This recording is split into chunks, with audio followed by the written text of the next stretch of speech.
¿El gobierno está sacando partido de la crispación, de esa crispación que parece alentar? Bueno, no es que saque partido, quiero decir que es que toda la crispación política siempre ha sido una fabricación artificial. O sea, la sociedad está tranquila. Ayer los madrileños habrían, bueno, como el resto de los españoles en todo el recorrido de la Vuelta Ciclista, habrían salido tranquilamente a ver a los deportistas de los distintos equipos y apoyar el deporte. Y eso no quiere decir que porque están a favor del genocidio del pueblo palestino en Gaza, al revés. Por lo tanto, esto es puramente artificial y además el elector es perfectamente consciente, porque dicen, ¿cómo es posible que te preocupe tanto las matanzas de niños que hay en Gaza, que a todo el mundo le duele, evidentemente, si tiene corazón, y sin embargo estés apoyando el gobierno criminal y legítimo de Venezuela, con 7 millones de venezolanos que se han tenido que ir de allí y tantísimo sufrimiento? Y sin embargo, en cuanto se os pregunta por los derechos humanos en Cuba o en Venezuela, ahí sin embargo, ahí ya no hay derechos humanos. Pero interpreto de lo que nos dices, Narciso, que entonces esta crispación, digamos que ficcionada desde el punto de vista de la política, luego no tiene incidencia en unos resultados electorales, ¿o sí puede tener? A ver, tiene. Además, para empezar, ellos son conscientes, porque son políticos y saben que en realidad este tipo de actuaciones es siempre en clave política pensando en las urnas en España, porque este tipo de actuaciones, ayer, la noticia, si alguien beneficia es precisamente a Benjamin Netanyahu, que puede presentar a su sociedad, es decir, veis, de nuevo, otra vez, son antisemitas, antijudíos, etcétera. Pero pensemos si fuera al revés, es decir, si hubiera este tipo de actuaciones fuera de España contra empresas españolas, contra el hecho de ser español, simplemente porque no les guste la política exterior que esté haciendo nuestro gobierno, o por medidas, porque esté a lo mejor, como está haciendo, subiendo el presupuesto de defensa. Pues no pensaríamos que qué legítimo es, todo lo contrario. ¿Esto le sirve? Bueno, es que en el fondo, cuando tú no puedes ofrecer gestión, lo que ofreces es crispación, siempre. Y si al final, en esta legislatura, lo que hemos vivido son unos incendios, una dana, unos apagones eléctricos, unos servicios públicos que en la encuesta de hoy en ABC la gente ve que no están funcionando, pues como, claro, es que tienes al final a los ministros que en lugar de estar con sus equipos gestionando, ¿qué es lo que están haciendo? Pues tensionar, crispar, de forma artificial. De hecho, escribes hoy en el ABC, digamos que en la lectura de ese estudio que hoy publicáis, de ese sondeo, digo que escribes que la izquierda, que está muy mal en tu sondeo y en todo salvo en el CIS, que podría estar incluso peor de lo que se refleja en los sondeos. Y en las urnas, las últimas elecciones fueron las europeas y por mucho que se empeñe, claro, ¿y qué pasó? Que fue la primera vez en unas elecciones europeas que la izquierda perdió frente a la derecha. Pero es que ayer mismo en Alemania, el Land más poblado, que era el corazón rojo, porque Renania del Norte-Westfalia, zona industrial, gobernaban los socios de gobierno, vamos, los socios socialdemócratas allí durante décadas, y la izquierda no para de hundirse. El titular ha sido que la extrema derecha ha triplicado. No, perdone, pero sube también a los conservadores. Es decir, eso está pasando en todo Occidente y está pasando porque tiene unas explicaciones. Y es que al final han abandonado al obrero, han abandonado al trabajador. Es que al final, o sea, ¿de qué lado estaba ayer sus representantes? ¿Y hacia dónde se va ese voto? ¿Hacia pues no se va a la abstención, porque dicen, suelen decir, antes decían, no, es que claro, la derecha gana cuando hay abstención. Ayer, en Westfalia, subió la participación, fue 5 puntos más alta que hace 5 años, ¿no? Y hay un corrimiento a la derecha, como estamos viendo pues en todos los países donde la derecha está gobernando, incluso en el caso del Reino Unido, que Stammer ganó, ahora mismo el partido que se está disparando es el reformista. Hay, digamos que otra variable que se repite, que también señalas en esa encuesta o en el análisis de esa encuesta, y es que solo suben, o los que más suben son aquellos partidos que no gobiernan, sí, lo cual parece reflejar cierta desafección en general con los gobiernos. Sí, en el caso de España, Vox respecto a nosotros en GAT3 lo venimos viendo que sube y en este está en máximos, estaría en un 17%, que eso le da a 61 escaños. ¿Cuándo empezó a subir Vox? Cuando se salió de los gobiernos y dejó de asumir responsabilidades y por lo tanto le puede hacer oposición a unos y a otros. Y en la izquierda pasa exactamente igual, es decir, de la izquierda sus electores lo que esperan es que les resuelvan sus problemas, es decir, que les resuelva el problema de la vivienda a los jóvenes, por ejemplo. ¿Y a quién responsabilizan? A los que tienen esa responsabilidad, que es Sumar y es el Partido Socialista. Y sin embargo no responsabilizan ni a Bildu, que no está en el gobierno vasco, ni al BNG, ni a Esquerra Republicana. Estas tres formaciones de izquierdas están subiendo en todos los estudios que nosotros estamos haciendo. Te voy a pedir una cosa más, Narciso, te voy a pedir que nos acompañes a la mesa de análisis. Entre otras cosas, ya saben que Pablo Iglesias quiere preguntarte si puede haber un adelanto electoral y si precisamente, digamos que esta movilización, el incremento ficticio, nos decías, de la crispación, lo que puede conllevar detrás es precisamente esa idea de un posible adelanto electoral. Antes quería preguntarte un dato más de esa encuesta que publicáis en el diario ABC, en la que Feijóo es el líder político mejor valorado, pero digamos que no es el mejor momento en escaños para el Partido Popular de las últimas encuestas que habéis venido realizando. O sea, si lo comparamos contra encuestas, el PP estuvo bastante más fuerte, diría que justo después de las elecciones gallegas, incluso después de las que no hay que olvidar que presumían que iba a haber un vuelco a la izquierda, no lo hubo, mayoría absoluta del Partido Popular, y luego después de las elecciones europeas. Ahora mismo una situación de ansiedad en una parte creciente del electorado español porque entiende que hace falta un gobierno que gobierne, o que por lo menos se atreva a presentar presupuestos, o que por lo menos se atreva a dar la cara en el Parlamento. Si ya no se atreve a dar la cara ante los profesionales de la información, bueno, eso ha pasado otras épocas también, ¿no? Bueno, había plasma entonces, que ya lo criticamos, pero por lo menos había plasma. Pero todos los presidentes anteriores nunca dejaron de tener debate del Estado de la Nación. Y aquí, sin embargo, parece que es que el Parlamento sobra. No, oiga, que es que ustedes están ahí para representar al ciudadano, no al revés. Entonces, hay ansiedad y por lo tanto hasta que no se convoquen elecciones, hay una parte del electorado que le está pidiendo a la derecha como más contundencia, más... Habrá que ver luego en el momento, cuando se convoquen las elecciones, todo esto cómo se decanta, ¿no? Tu teoría, Pablo, es que esto no se monta por casualidad y que como poco a poco se irá diluyendo. Fíjate que además al ritmo que va la actualidad, pues de aquí a unos cuantos meses, ¿de qué estaremos hablando? Entonces, tu teoría es que esto, digamos que crispar de esta manera y especialmente con el apoyo a las protestas pro-Palestina, pueden tener, no lo has dado por hecho, pero puede tener como objetivo un adelanto electoral.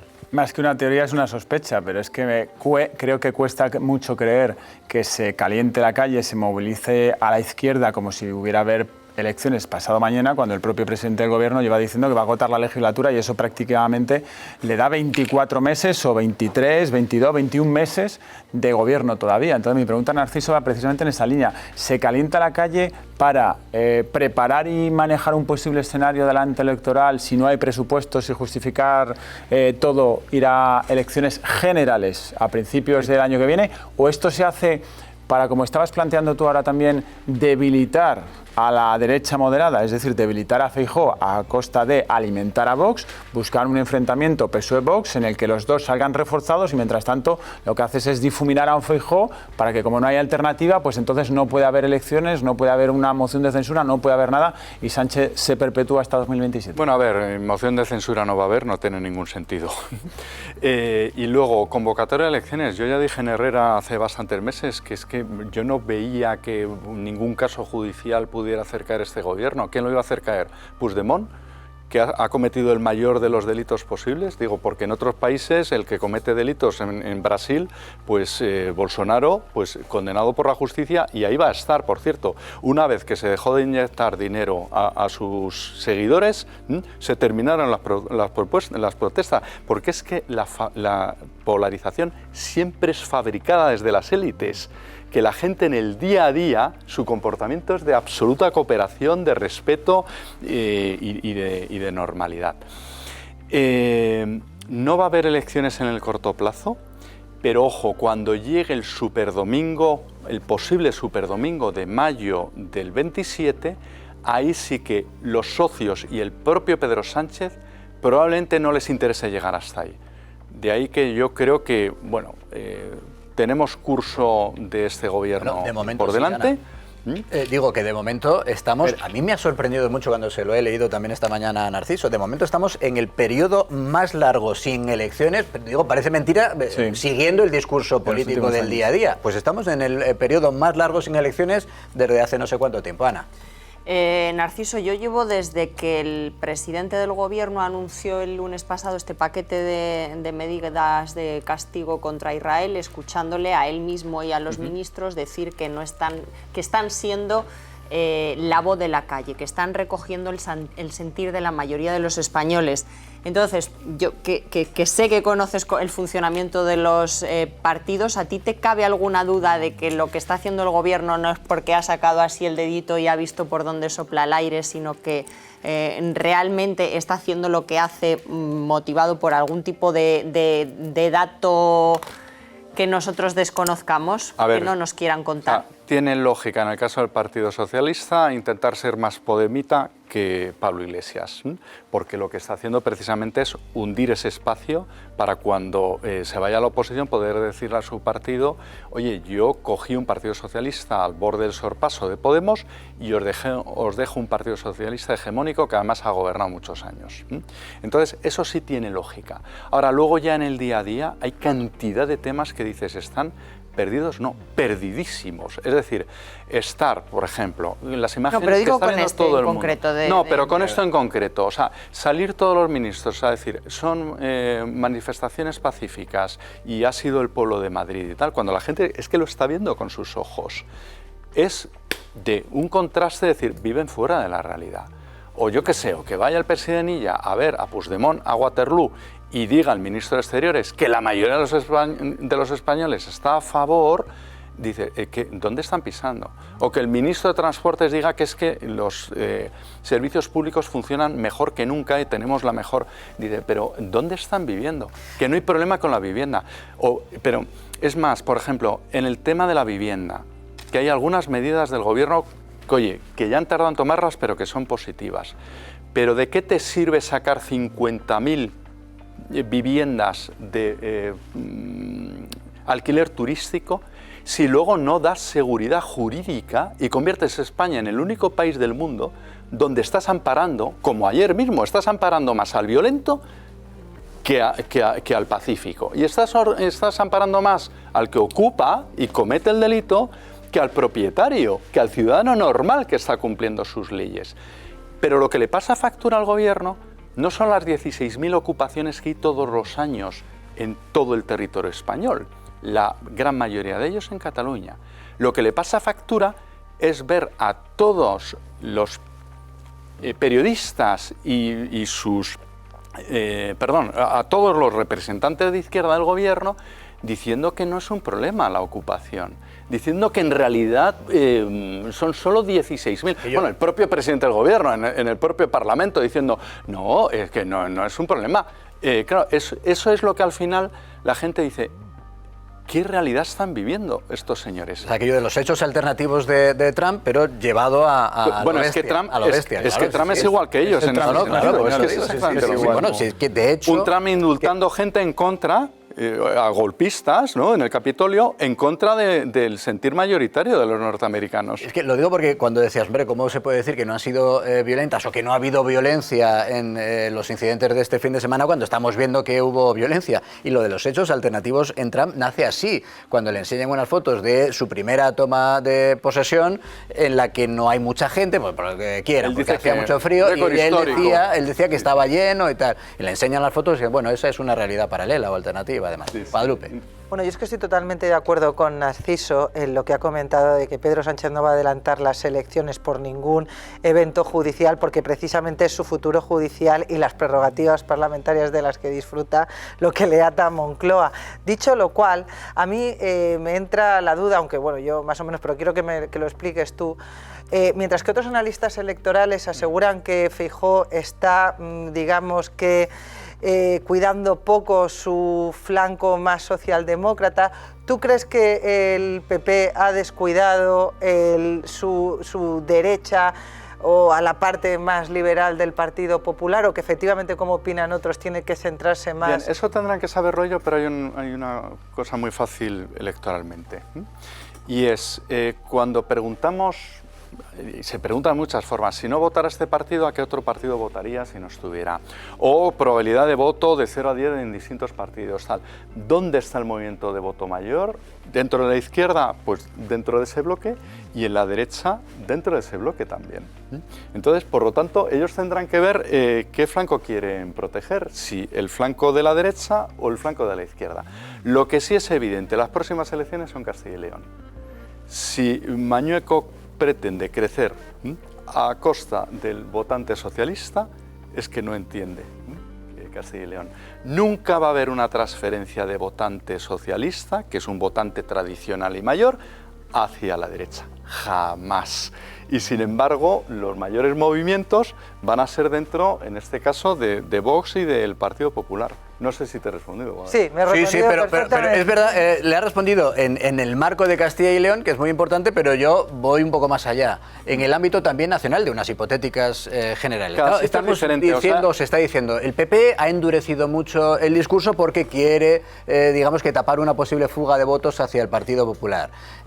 ¿Eso es acertado o no es acertado? A ver, ahí hay muchas veces análisis del titular, ¿no? Se ha dicho esto, entonces... Y luego también, claro, los contrarios intentan hacer su argumentario y decir, es que si ha cantado esa cancioncita, entonces no. Oiga, o sea, sinceramente, si está en la oposición, que haga Feijóo lo que le dé la gana, o sea, que cante las canciones que quiera y si encima le atacan, claro, que era lo que hacían con Ayuso, que en ese sentido es que, o sea, lo tiene muy claro, dice, a mí no me va a condicionar el contrario, ¿no? Dicho esto, o sea, lo que tiene que hacer cualquier líder político, sea Feijóo, sea Abascal, es pisar la calle. Y ver cuáles son los problemas que tienen en este momento los ciudadanos españoles, que no son muy diferentes a lo de los holandeses.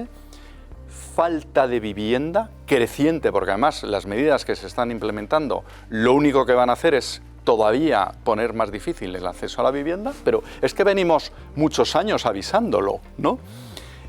Inmigración, que España...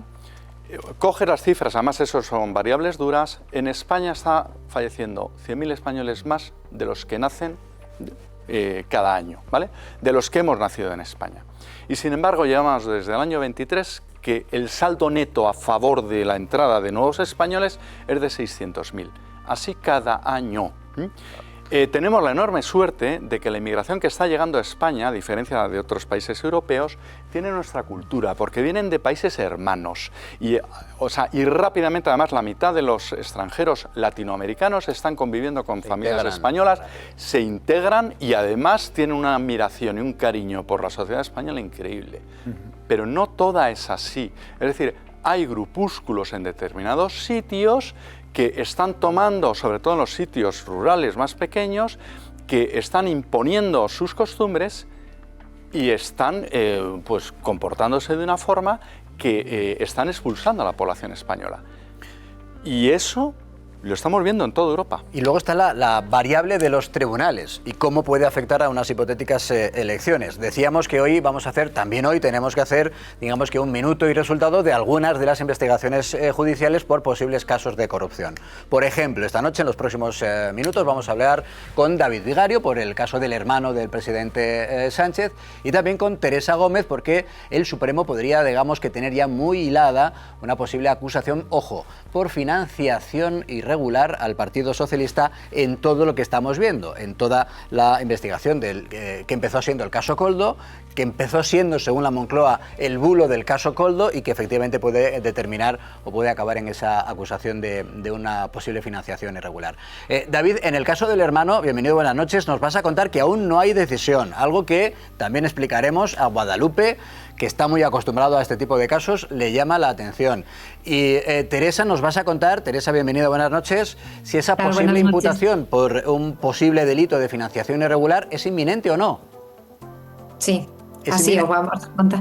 No, a nosotros nos dicen que el juez ya tiene estos indicios, que los agentes investigadores de la UCO ya sí que han hallado a raíz de los registros domiciliarios en varias de las sedes que están imputadas como persona jurídica, han hallado indicios y se lo han trasladado al juez. La imputación nos dicen que dependerá o sea, pasarán distintas semanas, incluso meses, para poder ver imputado al PSOE como persona jurídica, pero que nos dicen que sí que cuenta con esos indicios para la imputación. Bueno, pues luego vamos a tratar de ver si se puede ya empezar a determinar de dónde saldría, de dónde habría salido ese dinero para la financiación presuntamente irregular del Partido Socialista y de cuánto estaríamos hablando. Antes, Narciso, te hago una última pregunta precisamente en torno a este minuto y resultado de los tribunales. Los posibles casos de corrupción, las investigaciones abiertas por posibles casos de corrupción, ¿no penalizan? ¿El votante socialista no las penaliza o sí, o las castiga? Sí, lo hemos ido notando y de hecho por eso en GAT3 tenemos ahora al Partido Socialista en su mínimo. Evidentemente, o sea, pero le penaliza por un lado, por supuesto, toda la política respecto a Puigdemont, ¿no? Le penaliza el hecho de que, claro, los dos secretarios de organización que ha nombrado Pedro Sánchez es que están los dos ahora mismo acusados, ¿no? Uno de ellos en la cárcel. Pero además el análisis que hace la gente es, ¿me estás diciendo que no tienes capacidad de seleccionar a los más allegados y te atreves a salir a la televisión a dar lecciones de cómo hay que gestionar? Que le afecta también a la imagen, digamos, personal como líder. Pero todavía peor es la imagen del comportamiento privado de trato a las mujeres de muchos líderes de la izquierda. ¿Qué es lo que está haciendo? Que por primera vez la fidelidad de voto del Partido Socialista entre las mujeres sea menor que entre los varones. Es decir, la fuga de voto que está teniendo Sánchez en este momento, por primera vez, es en voto femenino. Y no es por tema de corrupción, es por el tema de prostitución. Pues Narciso Michavila, gracias como siempre por habernos acompañado y por habernos explicado las claves de lo que están diciendo ahora los españoles, a los que les preguntáis, por ejemplo, en GAT3 para esos sondeos. Lo dicho, gracias como siempre. Muchas gracias y buenas noches.